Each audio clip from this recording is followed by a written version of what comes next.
right? Let's talk about if you're a real estate agent and we're going through this disruption phase, right? So we need to get in front of our ideal customer. So what would we do? If you're going with the advice of digital president, what would be something that would kind of give our listeners advice on really capturing their attention, and what kind of content is best to be produced?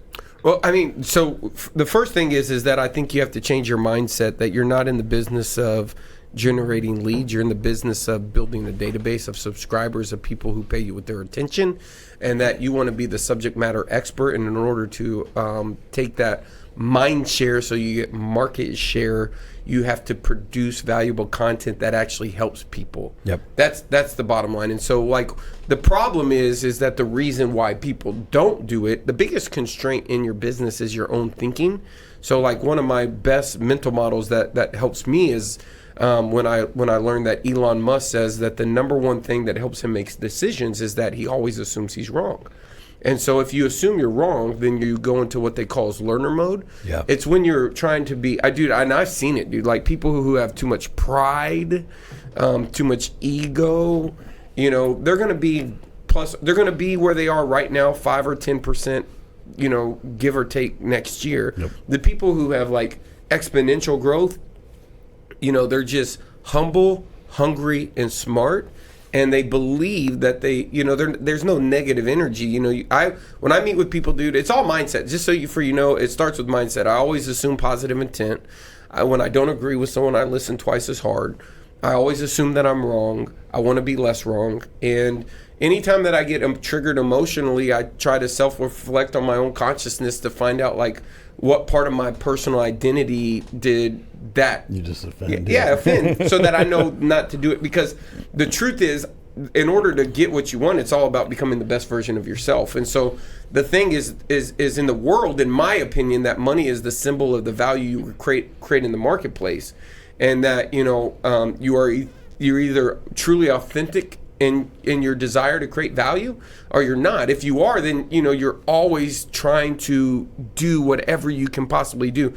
What keeps people from that is money. It's hard to dream when you're trying to survive, and so many people are in this position where they're making short-term decisions, but and not taking in the long-term. They have short-term circumstances that are causing their long-term decisions, the byproduct of those. And so for me, I have one philosophy. Like, there's no freaking such thing as money.